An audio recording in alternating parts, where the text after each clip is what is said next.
दर्शकों, लोकहित न्यूज में आपका स्वागत है। और आज हम फिर एक खबर लेकर आए हैं मीरा भाईंदर शहर से जुड़ी, जो कि काफ़ी महत्वपूर्ण है। पिछले कई वर्षों से मीरा भाईंदर शहर में क्लस्टर डेवलपमेंट को लेकर काफ़ी चर्चाएं हो रही हैं, क्योंकि ये मुद्दा काफ़ी गंभीर बना हुआ है। जो इमारतें 40 से 50 साल पुरानी हैं, लेकिन उनका रीडेवलपमेंट नहीं हो पा रहा है, और मीरा भाईंदर शहर में क्लस्टर डेवलपमेंट का प्लान डाला गया है, जिसके कारण नई इमारतें बन नहीं पा रही हैं। इन सभी विषयों को लेकर काफ़ी चर्चाएं हो रही थी। लेकिन आज मीरा भाईंदर शहर के 145 विधानसभा क्षेत्र के विधायक नरेंद्र मेहता ने पत्रकारों को जानकारी देते हुए बताया कि अब ये क्लस्टर का जो मुद्दा है वो काफ़ी आसान कर दिया गया है। जो क्लस्टर में 10,000 स्क्वायर मीटर की जो शर्त रखी गई थी, उस शर्त को अब हटा दिया गया है और कम से कम 2,500 स्क्वायर मीटर पर भी क्लस्टर डाला जाएगा। महाराष्ट्र सरकार के मुख्यमंत्री देवेंद्र फडणवीस ने इसके बारे में एक जीआर जारी किया है, जिसमें साफ कहा गया है कि आने वाले 1 महीने में नागरिकों की सूचनाएं और उनकी शिकायतें ली जाएंगी और उनके ऊपर विचार विमर्श करते हुए ये जो क्लस्टर का मुद्दा है उसके ऊपर अंतिम निर्णय लिया जाएगा। तो कहीं ना कहीं अब ये उम्मीद जताई जा रही है कि जो क्लस्टर के जो नियम थे उन पर अब कहीं ना कहीं सुधारना होगी, ऐसी एक उम्मीद जताई जा रही है। इस विषय पर विधायक नरेंद्र मेहता ने पत्रकारों को विस्तार से जानकारी दी है। आइए हम आपको दिखाते हैं क्या जानकारी दी उन्होंने। नमस्कार, सभी का स्वागत है। आप सभी जानते हैं कि मीरा भाईंदर में बहुत सारी जुनी बिल्डिंगें हैं, जिसका रीडेवलपमेंट का प्रश्न था। हमने अलग अलग सुझाव दिए थे, लेकिन जब महाविकास आघाड़ी की सरकार थी तो दिसंबर 2020 में इस शहर में क्लस्टर थोपा गया था, लगाया गया था।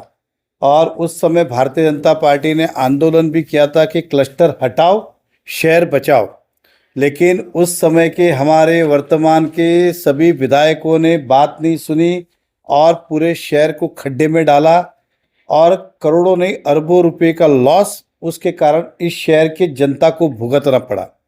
और तब से लेके लगातार हमारी लड़ाई चालू थी कि क्लस्टर निकाला जाए। लेकिन जब हमारी सरकार आई, देवेंद्र फडणवीस जी माननीय मुख्यमंत्री जी बने, जून महीने में इसी 2025 के अंदर विधानसभा में मीटिंग ली गई थी, जिसके ऊपर मैंने आपको तभी भी वहाँ के मिनट्स की कॉपी दी कि इस क्लस्टर के अंदर फेरबदल करने के निर्णय ये दिए गए और उसके बाद इसके प्रोसेस की शुरुआत हुई। आज हमें खुशी है कि हमारी सरकार ने इस क्लस्टर योजना के अंदर फेरबदल लाया। जो हम पहले से कहते आ रहे थे, भारतीय जनता पार्टी का जो आंदोलन था, आज हमें लगता है कि उससे न्याय मिलने जा रहा है। लेकिन आज भी क्लस्टर के जो अभी सुधारित जो आया, अब ये ऑब्जेक्शन सजेशन के लिए आया। 1 महीने के अंदर इसके अंदर जो बदलाव किया है, और मैं इस शहर की जनता को विश्वास दिलाता हूँ इसमें और भी कुछ कमियां हैं जो आने वाले समय में सुधारनी होगी, या इसके अंदर स्पष्टता नहीं है, उस बात को सुधारना होगा। मैं मीरा भाईंदर के रहवासियों को कहना चाहता हूं कि क्लस्टर की योजना आप पत्रकार के माध्यम से मेरे सोशल मीडिया पे हम पब्लिश करेंगे और आपकी इसके अंदर जो भी राय है उसके ऊपर आप भी ऑब्जेक्शन और सजेशन, या तो आप अपना सुझाव दे सकते, नुकसानदायक है तो उस पर ऑब्जेक्शन ले सकते। तो आप अपने अपने तरीके से सभी लोग ऑब्जेक्शन सजेशन आप लिखे, महानगर पालिका को भी लिखे, सरकार को भी लिखे।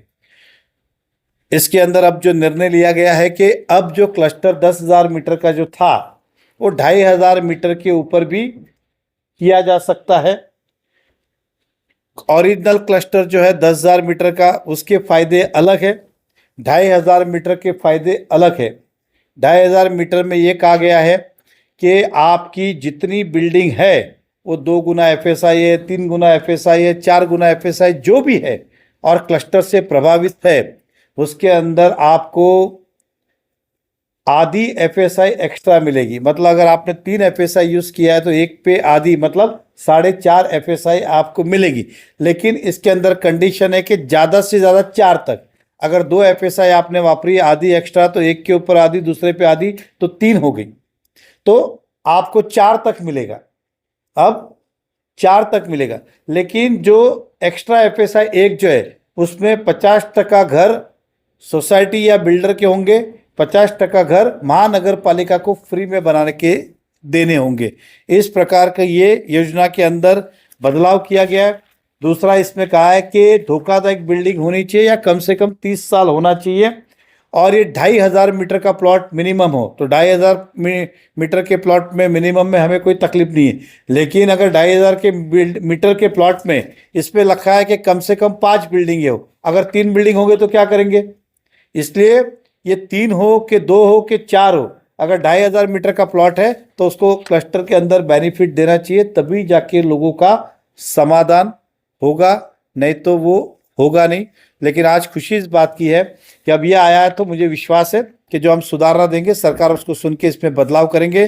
तो मीरा भाईंदर में पिछले 2020 से लेके क्लस्टर के बाद जो काम अटके थे, अब आने वाले 2-3 महीने के अंदर या ऑब्जेक्शन सजेशन होने के बाद आप सबको परमिशन मिलेगी। तो हमने हमेशा कहा है कि भारतीय जनता पार्टी ने हमेशा देश हित में, जनहित में, शहर हित में काम किया है।